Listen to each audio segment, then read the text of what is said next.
Video, I want to show you how to take a screenshot on your Amazon Fire tablet or Kindle. This particular model is a Fire 7, but again, it'll work with anything made with Amazon tablets after 2013. So anything past that and up till now, it'll work with. So I'm going to first show you how to take a screenshot, and then I'm going to show you where it's located on your tablet. It's pretty easy.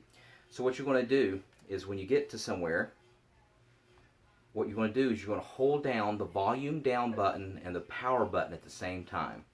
So of course on the Fire 7s it's like right here, and the power button's here. So what we're going to do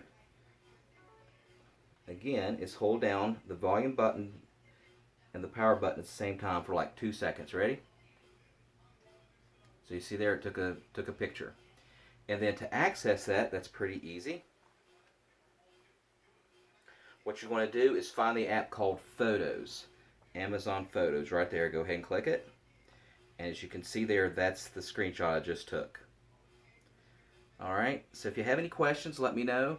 Put in the comment section. Let me know which Fire tablet that you own. Put that in the comment section. Also, let me know what you think about the Fire tablet, if you like it.